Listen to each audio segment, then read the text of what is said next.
우리 함께 오늘 하나님께서 우리에게 주신 말씀 우리 시편에서 같이 보겠습니다. 시편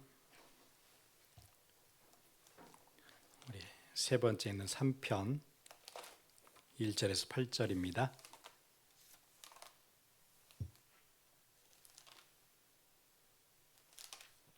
시편 3편 1절에서부터 8절까지 우리 함께 같이 읽겠습니다. 여호와여, 나의 대적이 어찌 그리 많은지요. 일어나 나를 치는 자가 많으니이다. 많은 사람이 나를 대적하여 말하기를 그는 하나님께 구원을 받지 못한다 하나이다. 여호와여, 주는 나의 방패시요 나의 영광이시요 나의 머리를 드시는 자이시니이다.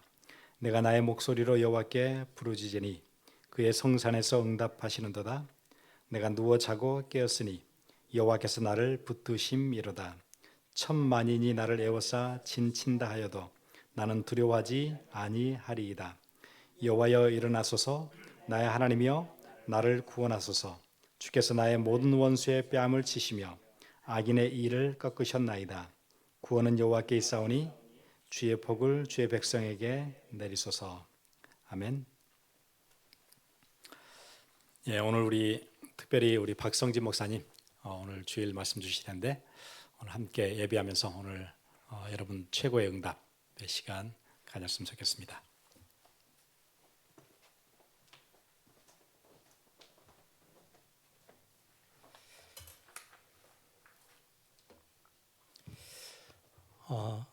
또 봄에 뵙고 또 지금 또 가을에 이렇게 뵙게 됐네요.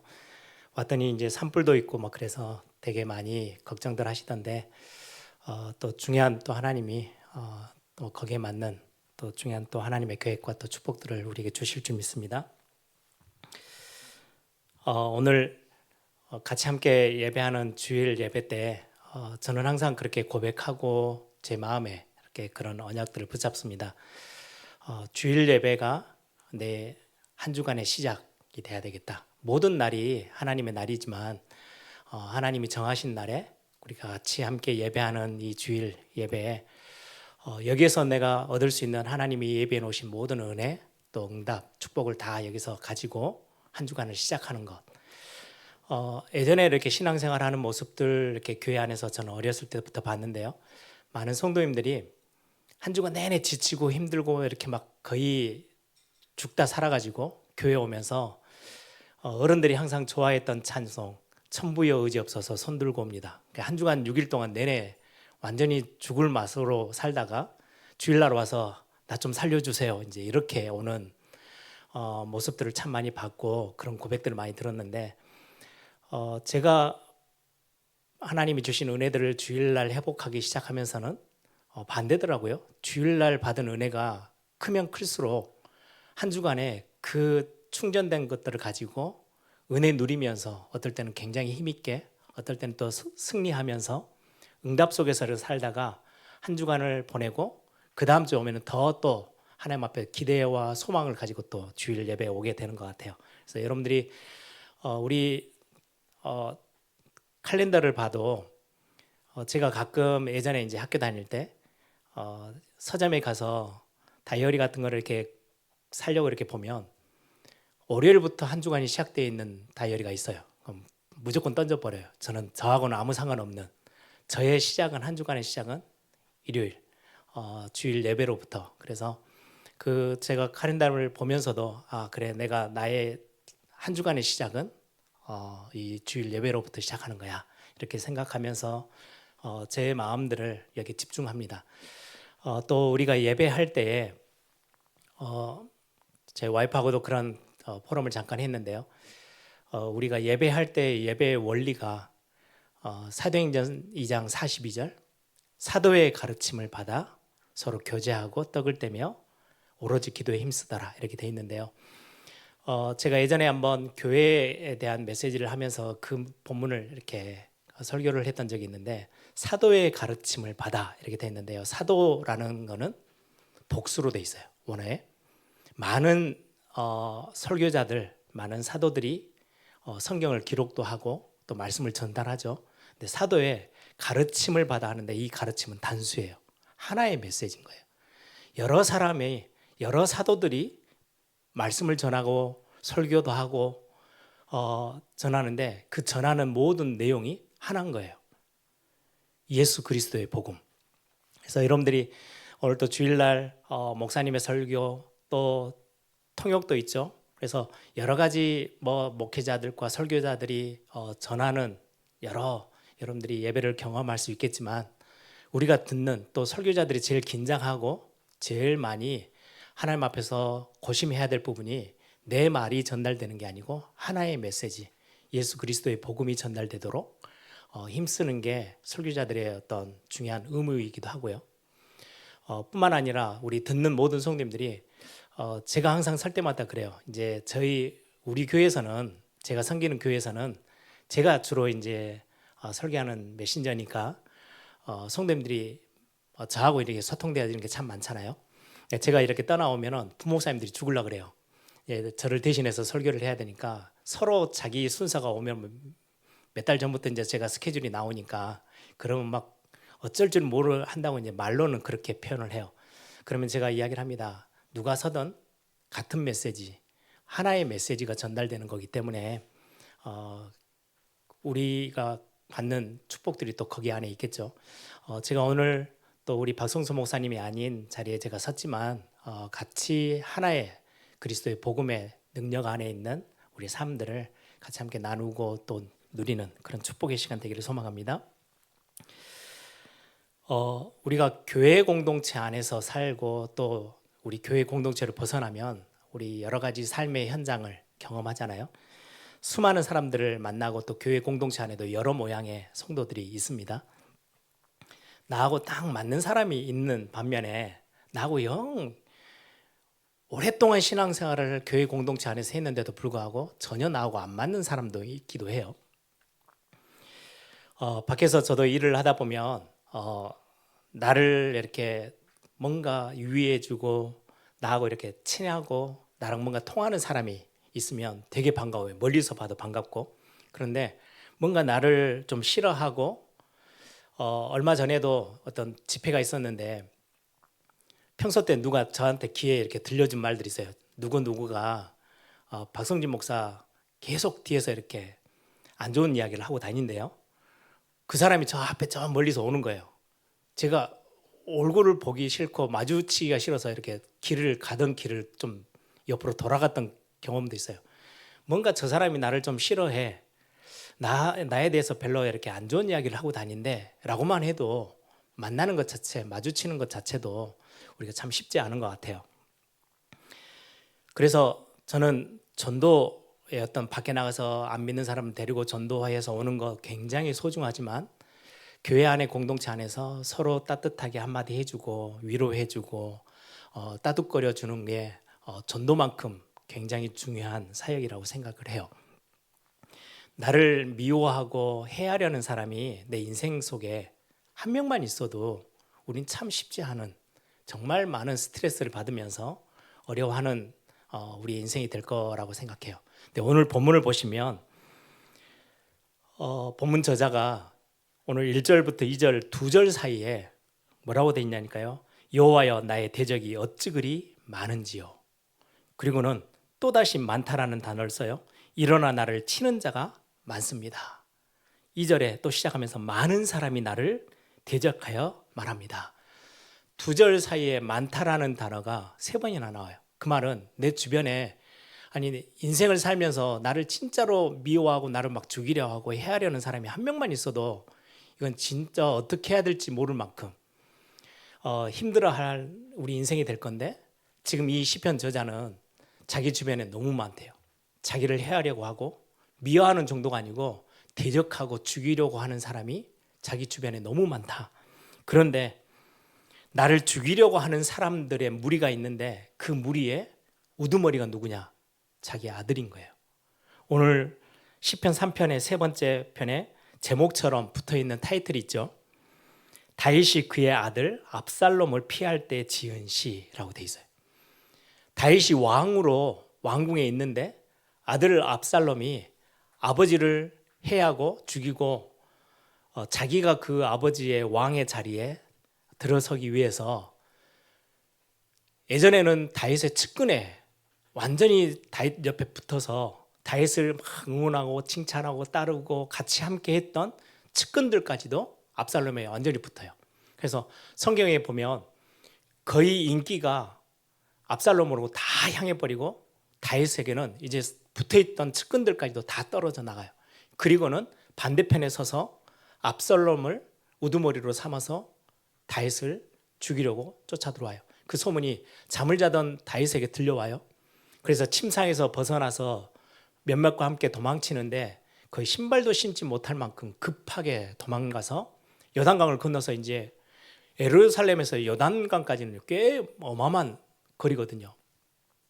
그 산골을 그 산악 지역을 지나와서 요단강을 건너기 위해서 도망치는 그 모습이 성경에 기록되어 있어요. 그때 그 심정이에요. 여호와여 나의 대적이 어찌 그리 많은지요. 일어나 나를 치는 자가 많습니다. 많은 사람이 나를 대적하여 말하기를 그는 하나님께 구원을 받지 못한다 합니다. 대적이 너무 많은 거예요. 다윗의 인생 자체가 좀 그랬던 것 같아요. 어린 나이 때는 형들에게도 인정을 받지 못하고 굉장히 다들 싫어하는 들판에서 양을 치는 목동의 자리에 있었고요. 왕으로 기운을 붓고 나서는 한 거의 13년 가까이 10년에서 13년 가까이 광야에서 사울 왕에게 쫓기는 신세로 도망다녔던 수많은 사람들이 다윗을 죽이려고 군대가 쫓아다녔던 그 시기를 또 거쳐왔어요. 왕이 되고 나서도 얼마나 많은 위협과 또 주변에 자기 아들까지 무리를 이루어서 자기를 죽이려고 자리에서 밀어내려고 그렇게 쫓아다녔던 시기들을 경험하죠. 다윗이 지금 자기 인생 전체를 보면서 가장 그 많은 시기들을 거쳤는데 위기의 시기를 거쳤는데 그중에 가장 힘들고 어려웠던 시기가 자기 아들 압살롬이 군대를 일으키고 자기를 죽이려고 밤중에 기습해서 쫓아와던 그 시절, 지금 그때를 기억하며 지은 시가 오늘 시편 3편이에요. 오늘날 우리의 상황도 마찬가지인 것 같아요. 우리가 살아가면서 여러 가지 절대 나는 이런 일을 경험하지 않았으면 좋겠어 라고 하는 많은 일들을 우리는 경험합니다. 개인적으로, 가정적으로, 산업이나 직장 안에서 우리 또 학생들은 학교 현장에서, 학업하는 현장에서, 현실 속에서 어릴 때 많이 들었던 이제 풍집회 같은 경우 가면 목사님들이 설교하면서 예수 믿으면 만사형통한대요. 만사형통이라는 단어는요, 모든 일, 모든 일에 형통케 되어진다고. 그러면 막 성도님들이 아멘 해요. 그런데 살아보니까 전혀 그렇지 않아요. 예수 믿는다고 문제가 사라지는 게 아니고 어떻게 보면은 없던 문제도 더 생기기도 하는 게 신앙생활하는 모습이에요. 예전에는 너무 친했던 세상 사람들이 예수 믿는다고 이제는 핍박의 자리에서 공격해오는 경우가 더 많고요. 그래서 교회 안에 왔더니 교회는 사랑으로 똘똘 뭉친 게 아니고 교회 안에 오니까 교회 안에도 갈등의 요소들이 너무 많아요. 시험거리들이 너무 많고, 예수님을 믿으면 만사 형통되는 게 아니고 많은 문제 속에, 현실 속에 가해 있는 게 우리의 실제 모습이에요.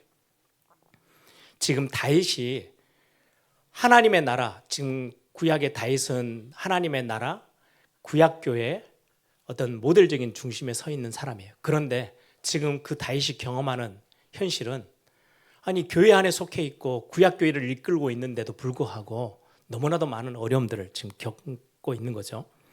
이때 다윗을 힘들게 했던 이야기가 어떤 거냐니까요. 많은 사람이 나를 대적하여 말하기를 그는 하나님께 구원을 받지 못한다 라고 말을 해요. 야, 너는 하나님이 버렸어. 너는 이제 끝이야. 실제로 그랬죠. 그 압살롬이 왕궁으로 쳐들어올 때 정신없이 도망가요. 도망가는 그 길에 예전에 사울을 따르던 사람도 다윗을 향해서 비난을 막 쏟아부어요. 너 이제 끝났다. 너는 더 이상 돌아올 길이 없고 하나님이 너를 버렸어. 그렇게 하나님께 구원을 받지 못한다는 소리를 들어가면서 도망가는 거예요. 지금 하나님이 너와 함께 하지 않아. 이제는 더 이상 하나님이 너를 붙잡고 있는 게 아니고 너를 이제는 버리고 포기했어. 시편 42편에도 보시면 이런 비슷한 현실 속에 하나님의 사람이 고백하는 고백이에요. 어느 날 나라는 다 망해버리고 예루살렘 성전에서 예배하던 그 예배를 섬기던 예배위원이죠. 고라자손이 어느 날 보니까 나라는 망하고 성전은 다 불타 없어지고 예배가 멈춰진 지가 너무 오래됐어요. 수많은 이방인들이 손가락질해요. 이제 너희들이 섬기는 여호와 하나님이 너희들을 버렸어. 이제는 더 이상 회복할 수 없어. 망했어. 그거를 그럼에도 불구하고 맨날 며칠 더 기다려 보는 거예요. 이 소리가 자기를 너무 힘들게 한대요. 목마른 사슴이 시냇물을 찾아 갈급하듯이 내 영혼이 주를 찾기에 갈급해 있어요. 진짜 하나님이 우리를 버린 거 맞아요? 라고 하고 있는데 그 소리가 정말 힘들었어요. 그런데 더 힘든 건 뭔지 아세요? 내 안에서 진짜 하나님 버린 거 아닌가? 진짜로 나를 이제는 버리시고 구원하지 않겠다고 하나님이 손을 놓으셨나? 지금 다윗의 심정이 그럴 거예요. 다른 사람들의 비난, 다른 사람들이 해하려고 하는 목소리, 그것 때문에 너무나도 낙심되고 너무나도 힘든데 자기 속에 자기가 저질렀던 그 우리아의 아내 바세바를 취했던 그 사건 때문에라도 엄청난 죄책감이 밀려오면서 진짜 이런 어떤 내 실수와 연약함 때문에 하나님 나를 버리셨나? 진짜로 하나님이 나를 이제는 구원하지 않으시나? 구원의 그 손길에서 나를 이제는 놓으셨나? 이런 어떤 내 안의 갈등까지. 그래서 시편 42편에도 그 믿음의 사람이 결론적으로 고백하는 고백이에요. 내 영혼아 네가 어찌하여 낭망하며 어찌하여 불안하여 하느냐. 내 속에서 지금 불안감이 올라오고 낙심되어지고 하는 그 심정이 지금 딱 다윗이 경험하는 그 심정이에요. 더 이상 이제는 하나님이 너와 함께 하지 않으셔 라고 많은 사람들이 지금 쫓겨 도망가는 다윗을 향해서 막 비난의 소리를 높이는데 내 안에 확신이 있으면 버티잖아요. 아니야, 하나님은 내게 응답하실 거고 하나님의 계획이 있을 거고 이럴 건데 자기 자신 안에서도 꿈틀거리는 거예요. 내가 이런 하나님 앞에 큰 실수와 범죄함 이것 때문에라도 하나님이 진짜 나를 놓으셔버렸나? 나를 버리셨나? 사실은 성도님들보다 목회 현장 앞에 서 있는 목회자들은 훨씬 더 이런 내 안에 있는 소리들 때문에 힘들어할 때가 정말 많이 있거든요. 목회자는 하나님이 원하시는 또 성도님들이 바라보면서 성도님들은 옛날 나이 많이 드신 분들은 목사님들은 화장실도 안 가고 지저분한 것도 안 할 거고 굉장히 성스러운 굉장히 신비스러운 목사님 그런 이미지는 지금은 그렇지 않죠. 그럼에도 불구하고 목사는 이러해야 해 라는 어떤 기준점들이 있는데요. 실제 저도 인간이기 때문에 그런 기준에 전혀 못 미치는 삶들을 그런 생각들 그런 삶들 그런 모습들이 참 많아요. 뭔가 문제가 생기고 교회든 개인적이든 가정이든 어려움이 딱 오면 제일 먼저 오는 소리는요. 밖에서 들리는 소리보다 내 안에서 튀어나오는 불신앙들이에요. 야, 내가 이것 때문에 하나님 앞에 응답받지 못하고 있는 거 아닌가? 막 이런 어떤 죄책감이 저를 건드리고 막 찔러 들어오는 그런 것들. 그런데 오늘 본문에 보시면 2절을 끝내면서요. 가로 열고 셀라라고 돼 있어요. 이 셀라는 우리가 서로 성경을 읽을 때 굳이 읽지 않아도 돼요. 그런데 시편은 어떻게 보면은 노래예요. 지금도 시편만을 찬송가로 부르는 교회들도 있죠. 노래의 어떤 가사들이 적혀 있고 노래로 불려지는 거예요. 그래서 악보상에 하나의 음표, 표시예요. 악보의 어떤 표시, 셀라라는 말이 어떤 표시냐 뭐 정확하게 기록되어 있지는 않지만 많은 학자들이 찾아내기를 강조하기 위해서 예를 들면 평범하게 이렇게 앞에 부분에 여호와여 나의 대적이 어찌 그리 많은지요 일어나 나를 치는 자가 많으나이다 이렇게 하다가 그 셀라가 있는 그쪽에서는요 더 소리를 높여서 강하게 강조하는 그리고 반복하는 그런 음표의 하나 표시다라고 이야기를 해요. 그러면 무슨 말이에요? 하나님께 구원을 받지 못한다나이다 하다가 뒷부분은 더 강하게 말하는 거예요. 너는 하나님께 구원을 받지 못해. 또 반복하는 거예요. 너는 하나님께 구원받지 못하는 사람이야. 지금 다윗에게 심정에게 다가오는 지금 엄청난 압박이에요. 진짜 하나님이 나를 버리셨나? 지금 우리는 현실 속에 문제를 만날 때 그냥 문제라고 끝나지 않고 신앙생활하는 모든 하나님의 사람들에게는 내가 뭘 잘못해서 그렇지? 라고 당장에 현실의 문제와 동일하게 연결해서 하나님과의 관계를 굉장히 두려워하고 불안해하면서 걱정하고 염려하는 우리 어떤 믿음이 아닌 다른 쪽에 서 있을 때가 참 많이 있어요. 지금 오늘 다윗이 1절 2절에 그렇게 고백해요. 그런데 3절 4절을 보시면 완전히 분위기가 180도 바뀌어요. 3절을 보세요. 여호와는 주는 나의 여호와여 주는 나의 방패시요 나의 영광이시요 나의 머리를 드시는 이시니다. 내가 나의 목소리로 여호와께 부르짖으니 나의 그의 성산에서 응답하시는도다. 앞에 방금 전까지만 해도 너는 하나님께 구원받지 못하는 자야. 더 강조해서 더 반복해서 너는 하나님께 구원받지 못하는 자야 라고 막 자기 안에서도 치고 올라오는 소리, 밖에서 들려오는 소리들에 쫓겨 도망가면서 너무 불안하고 너무 많이 두려워하는 그 상황 속에 갑자기 상황이 바뀌었어요. 다윗의 고백이. 여호와여 주는 나의 방패십니다. 주님은 나의 영광이십니다. 내 머리를 드시는 분이십니다 라고 고백하고 있어요. 절망에서 희망이 담겨있는 고백을 해요. 실망 속에 있다가 용기의 고백을 하고요. 두려움에서 담대함의 고백을 하게 돼요. 무엇 때문에 어떤 일이 있었길래 갑자기 다윗이 이 고백이 정반대 고백으로 바뀌는 건가요? 이 고백이 바뀌는 이유, 내 현실을 바라보던 내 눈을 들어서 하나님을 바라보는 거예요. 그걸 보고 믿음이라고 합니다. 내 현실을 바라보던 내 눈을 과감하게 들어서 하나님을 바라보는 거예요. 다른 불신한 내 주변에 있는 모든 사람들은 인정하지 않는 그 하나님. 그런데 나는 그 하나님을 알아요. 그래서 내 눈을 현실에서 문제에서 들어서 하나님을 바라보는 거예요. 과감하게. 그걸 보고 믿음이라고 해요. 이때 다윗의 상황이 완전히 바뀌게 돼요. 현실이 바뀐 게 아니고 자기 자신의 모습이 완전히 바뀌어요. 제가 그림 한 장을 보여드릴게요. 제가 아까 우리 띄워달라고 그랬는데요. 이게 오래전에 한 10여 년 됐나요? 제목을 렘넌 저니라는 타이틀로 해서 아이들에게 그림을 그려보라고 했더니 저희 교회 한 명이 이렇게 그림을 그렸어요. 밑에 길을 보세요. 렘넌트 한 명이 길을 걸어가고 인생길을 가는데요. 이게 평탄하지 않아요. 굴곡이 얼마나 많은지 올라갔다 내려왔다 이것들은 이제 그걸 표현한 거예요. 우리는 주로 그 모든 시선을 거기에 다 향하고 있어요. 그래서 올라가면 조금 감사하다고 막 교회에 와서 감사헌금도 내고 막 간증도 하고 그러다가 저 밑으로 또 나락처럼 떨어지면요.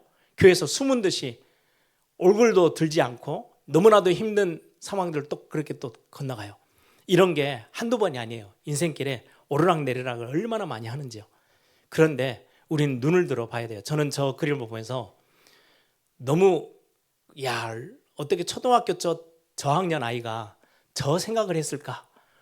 위에는 무지개죠. 무지개는 홍수를 만나서 죽어가던 그 노아 시대 때 하나님이 더 이상 너를 포기하지 않고 내가 너를 끝까지 책임질 거야 라고 하는 하나님의 언약이에요. 우리가 눈을 들어서 현실을 바라보던 눈을 진짜 굴곡이 너무 많던 우리의 눈을 들어 하나님을 바라보는 것, 그걸 보고 믿음이라고 해요. 아까 우리 찬양했던 찬송가 383장 그 본문의 그 가사의 내용이 시편 121편이에요. 시편 121편은 예배하러 올라가는 많은 흩어져 있던 하나님의 사람들이 예루살렘에 하나님의 예배 초소가 있기 때문에 정해진 날에 예루살렘으로 올라가요. 예루살렘은 산악 지역의 제일 높은 곳에 있어요. 그러면 여러 곳이 그 높은 산악을 다 통과해서 올라가야 해요. 예전에 예수님의 어떤 비유에도 보면 예루살렘에서 여리고로 내려가다가 강도 만난 사건, 강도도 많고 짐승들도 많고 그래서 그 찬송의 가사가 그래요. 내가 눈을 들어 시편 121편에 산을 보니까 도움 얻을 데가 없는 거예요. 그 예배자가 예배하러 그 예루살렘 성을 올라가는데 너무 많은 위기와 너무 많은 현실의 문제들이 꽉 들어차 있어요. 어떻게 이 모든 것들을 어려움들을 통과해서 저 예배하러 가야 되는데 그때 그 시편의 저자가 고백하는 거예요. 그거예요. 천지를 지으신 여호와 하나님이 나의 도움이셔. 그래서 내가 올라가고 내려가는 모든 길이 실족지 않도록 하실 거고 나를 지켜 보호하실 거야. 내 출입을 지키실 거고 내가 모든 밤이든 낮이든 내 모든 걸음을 하나님이 나를 철저히 지키시는 하나님, 그분이 나의 도움이셔. 그 고백이거든요. 우리가 믿음은, 이제 영상 바꾸셔도 돼요. 믿음은 하나님께 시선을 두는 거예요. 다윗이 어느 날 갑자기 믿음에 대한 고백들을 시작했어요. 하나님을, 현실이 아닌 하나님을 바라보니까 그때 드는 고백이에요. 주는 나의 방패십니다. 방패는, 다윗은 전쟁터에서 잔뼈가 굵은 사람이잖아요. 수많은 전쟁터를 경험했던 사람이에요. 방패가 뭔지 알아요. 다른 적들이 날리는 창과 화살 유일하게 피할 수 있는 곳이요, 방패예요. 방패 뒤에 숨으면 자기 자신을 보호할 수 있어요. 하나님이 나의 방패가 되십니다. 수많은 밖에서의 어떤 말들과 나를 죽이려고 하는 많은 어려움들, 현실 속에서 그 속에서 버텨낼 수 있는 거, 내가 살 수 있는 거는 하나님이 나의 방패가 되시니까. 뿐만 아니라 내 영광이십니다. 다윗은 왕으로 있다가 지금 완전 도망자가 돼서 신발도 신지 못하고 도망갈 만큼 영광이 완전 바닥에 떨어진 사람인데, 자기의 다시금 자기를 살려내실 하나님이, 내 영광을 다시금 드러내실 하나님, 그 하나님을 바라본 거예요. 그리고는 내 머리를 드시는 분, 우리가 실망하고 낙심하면 고개부터 떨구죠. 딱 고개를 들면서, 야, 기죽지 마, 고개 들어, 힘 빠지지 마, 낙심하지 마, 눈물 흘리지 마, 든든하게 머리 딱 들고 담대하게 당당하게 가는 거야. 하나님이 지금 다윗을 향해서 그 고백으로 하나님을 바라보는 거예요. 내 머리를 드시는 분입니다. 머리 떨구지 마, 기죽지 마, 뭐라고 울고 있어, 담대하게 일어나, 내가 너와 함께 할 거야. 내가 너를 절대 포기하지 않을 거야. 그러면서 하시는 하나님의 어마어마한 응답 앞에 다윗이 섭니다. 4절에 내가 나의 목소리로 여호와께 부르짖으니 그의 성산에서 응답하시는도다. 성산은 예배하는 곳이에요. 오늘도 여러분들이 주일 예배하러 오셔서 이 하나님을 경험하시면 돼요. 여러분들의 얼굴을 들고 여러분들이 다 깨어져 버렸다고 생각하고 있는 여러분들의 영광을 다시금 회복시켜 주시는, 그리고 여러분들의 모든 현실 앞에 방패가 되어 주시는 그 하나님을 경험하는 거예요. 여호와여, 주는 나의 방패고 영광이고 나의 머리를 드시는 분이고 내가 나의 목소리로 여호와께 부르짖으니, 기도하니까, 하나님 앞에 소리 내니까 하나님이 그 성산에서 응답하신대. 예배할 때마다 나에게 응답 주시는 하나님, 언제나 나의 목소리를 듣고 응답하시는, 광야 때도 그랬어요. 어릴 때도 외로이 혼자 그 사자와 곰이 달려들 때도 하나님을 바라보며 소리쳤을 때 하나님이 그 앞에서 보호해 주시고, 광야에 그렇게 도망다니던 그 시절 속에서도 하나님이 항상 다윗을 지켜 보호하셨던 그 하나님 앞에 기도했더니요, 응답하시는 하나님, 확신이 다시금 회복되어지는 거예요. 여러분, 여러분들이 아무리 어려운 현실 속에 있다 할지라도 기도하실 수 있으세요? 그러면 낙심하지 마세요. 저는 저희 아버지 목회를 보면서 정말 누구에게도 말 못하는, 자식들에게도 말 못하면서 혼자 끙끙 앓고 목회 현장에서 들어오는 공격들, 많은 일들, 어려움의 현실들, 위기들, 그 속에서 그냥 엎드려 하나님 앞에 기도하던 그 아버지의 모습을 저는 기억해요. 그때는 이것보다 더 작은 공간이 예배당이었어요. 그리고는 뒤편에 조그마한 방이 하나 있어요. 저희들이 잠을 자야 되니까 6 형제니까 없던 문을 하나 만들어 놓고 남자 셋, 여자 셋 이렇게 재우고는, 부모님이 주무실 데가 없잖아요. 그냥 항상 예배당에서 주무시면서 어려움이 올 때마다, 문제가 올 때마다, 공격이 올 때마다, 비난이 올 때마다 그냥 기도하는 거예요. 그런데 하나님이요, 어느 순간에 응답해 주시는 그 하나님을요, 저는 아버지의 목회 안에서 봤어요. 그러면서 저에게 하나 눈으로 확인케 되어졌던 거, 아, 기도하면 응답되는구나, 하나님이 기도에 응답하시는 거구나. 지금도 저는 이게 저에게 있어서 굉장히 중요한 영적 사실 중에 하나예요. 여러분들 기도하실 수 있으세요? 그러면 낙심하지 마세요. 흔들리지 마세요. 오늘 이 시간 믿음의 기도는 여러분들의 머리를 들게 하세요. 응답하세요. 어떤 상황에 있든. 그러면서 이 부분에 있어서 응답하시는 하나님을 두고 셀라라고 고백해요. 다윗에게 더 확신에 넘치는 고백으로 삼는 거죠. 그 응답에 하나님이 어떻게 다윗의 실제 이 어려움 속에 확신 있게 다가왔느냐, 그게 5절부터 8절의 말씀이에요. 보세요. 내가 누워 자고 깨었으니 여호와께서 나를 붙드심이로다. 그 도망하는데 잠이 오겠어요? 어떤 분들은 문제 하나만 와도 밤을 새가면서, 사실은 어제 제가 잠을 한숨을 못 잤어요.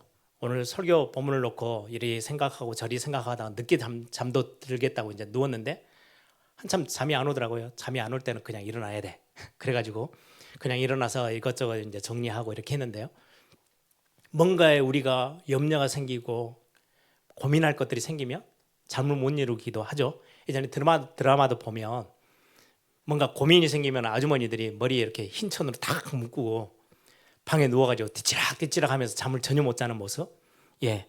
그런데 오늘 다윗은 내가 누워 자고 깨었으니, 그 도망가는 그 일정 속에서 잠을 편안히 자고 깨었대요. 하나님이 주신 그 엄청난 응답과 평안함 속에서 모든 것들이 답이 나는 거죠. 나를 붙드시는 하나님, 나를 붙드심으로 인해서 내가 누워 자고 깨었다라고 고백해요. 그러면서 6절에는 천만인이 나를 에워싸 친친다 하여도 나는 두려워하지 아니합니다. 온 사방이, 내가 도저히 사방을 돌아봐도 답도 보이지 않고 문이 보이지 않는 그런 상황 속에서도 내 옆에는 전부 다 나를 위로해주고 칭찬해주고 도와줄 수 있는 사람이 서 있는 게 아니고 전부 다 적들로 가득 차 있는 이 현실 속에서도 내가 두려워하지 않습니다. 바울도 똑같은 고백하죠. 사방으로 내가 우겨싸임을 당해도 내가 쌓이지 않아. 거꾸로 떨어짐을 당하지 않아.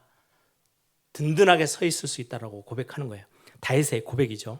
7절에는 여호와여 일어나소서 나의 하나님이여 나를 구원하소서 주께서 나의 모든 원수의 뺨을 치시며 악인의 일을 꺾으셨나이다. 저는 이 본문 읽으면 예전에 제 동생하고 나눴던 이야기가 생각이 나요. 저희 아버지 손이 저희 형님은 손이 조금 저희 어머니 손을 좀 닮았어요. 손가락도 길쭉길쭉하고. 근데 저희 아버지 손은 엄청 두꺼워요. 피아노 건반이 이렇게 하나가 딱 안 눌러지고 두 개가 이렇게 엇비슷하게 이 정도로 이렇게 커요. 골격이. 영 목사가 그런 손이 좀 닮았는데 이걸로 한 대 뺨을 맞는다 생각해 보세요. 정신을 못 차리는 거죠. 그런데 하나님의 손이라고 했을 때는요, 성경에요, 하나님의 능력을 상징해요. 내가 오른손, 능력의 팔을 들어서, 능력의 손을 들어서 내가 맹세하겠다, 너희를 구원하겠다 라고 약속하시는, 오늘 뭐라고 다윗이 확신하는 거예요? 주께서 나의 모든 원수의 뺨을 치시며. 또 하나는요, 원수의 이빨들을 뽑기 위해서 한 손에는 딱 이따만한 큰 힘 있는 손을 가지고 뺨을 때리시고, 한 손에는요, 여러분들 롱로즈 같은 거 벤치 있죠, 이렇게 다 가지고 원수들의 이빨을 다 뽑고 다니신대요. 다윗이 그 어떤 하나님을 고백하면서 희열을 느끼는 거예요. 완전한 승리. 너희들 아무리 나서서 나를 공격해봐, 하나님이 한번 뺨을 날리면 끝나는 거야. 그리고는 그것도 모자라서 이빨을 다 뽑아버려. 더 이상 이런 말 저런 말 못하도록 다 이빨을 뽑고 다니신대요, 하나님이. 이게 다윗의 고백이에요. 통쾌한 승리를 약속받은 자로서 그 어려운 공격 앞에 편안하게 자고 눕고 일어서면서 이 확신이 있는 거예요. 제 아무리 수많은 사람들이, 내 환경이 수만 개가 나를 공격해오고 내 현실이 어려워져서 다 비뚤어져도 하나님을 붙잡고 하나님을 바라보는 믿음의 시선을 가지고 있는 내 삶을 하나님이 책임지시는 분이야. 그러면서 마지막 8절에는요, 더 멋있는 고백을 하는 거예요. 지금 왕의 자리에서 쫓겨나서 지금 죽냐 사냐 하는 판이에요. 압살롬이 그냥 자기 혼자 쫓아온 게 아니고요, 측근의 모든 사람들을 자기 사람으로 만들고 지금 다윗을 공격해 왔거든요. 그런데 8절을 보시면 왕으로서 백성들을 향한 축복의 기도예요. 보세요.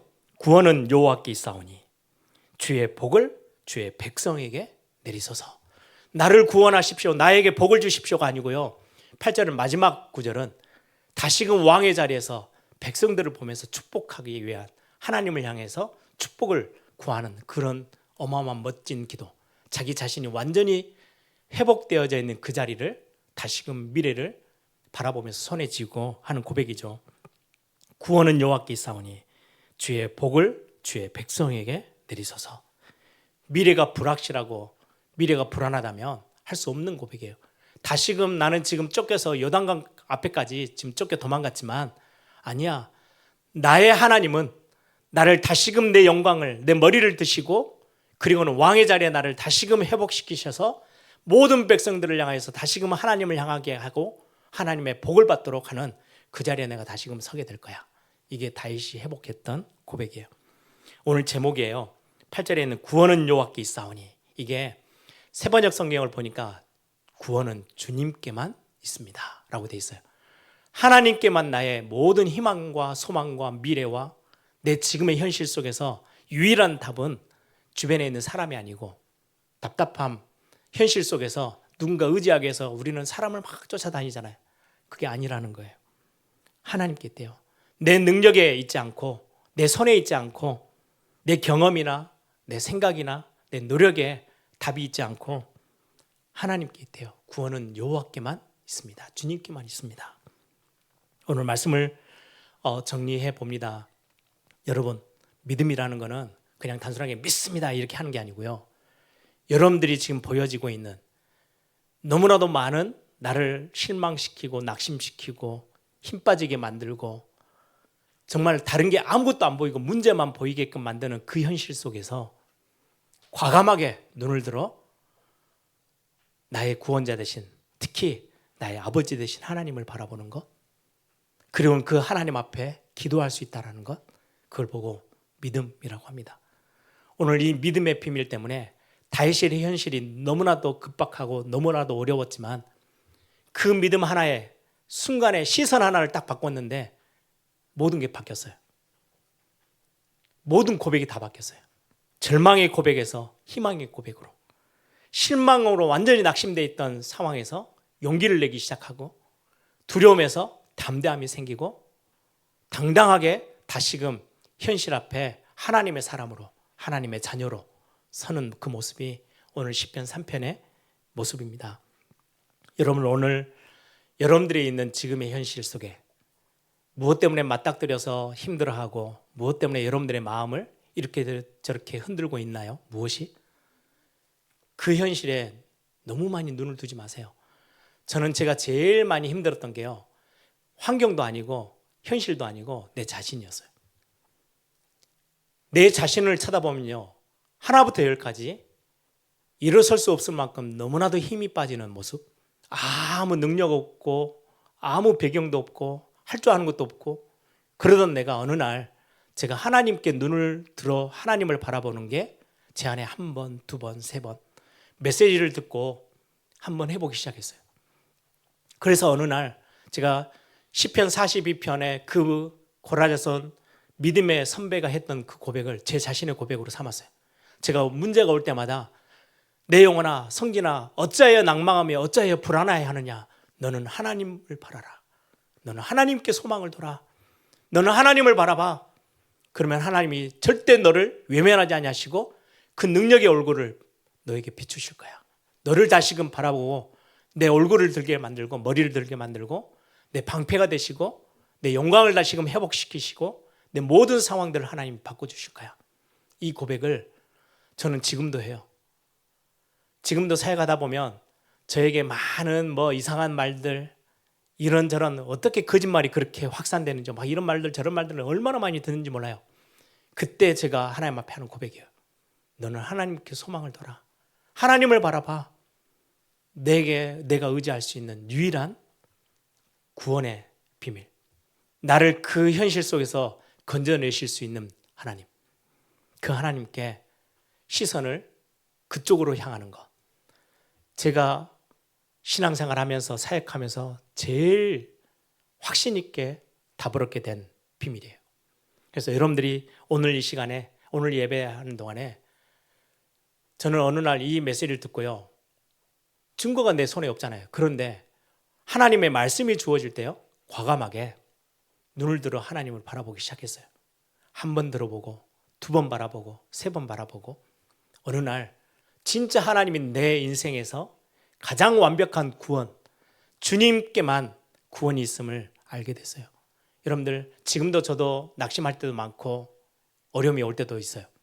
그때마다 염려도 되고 걱정도 되고 어떨 때는 두려움도 올 때도 있어요. 그때마다 제 영혼에게 소리쳐요. 명령해요. 내 영혼아 어찌하여 낭망하며 어찌하여 불안하였느냐. 너는 하나님을 바라라. 여러분들이 오늘 또 믿음의 눈, 현실에서 과감하게 눈을 들어 하나님을 바라보고 하나님이 주시는 최고의 응답, 최고의 인생의 축복들을 확인하는 그런 중요한 축복된 오늘 예배가 되기를 소망합니다. 우리 한번 다 같이 한번 기도하겠습니다.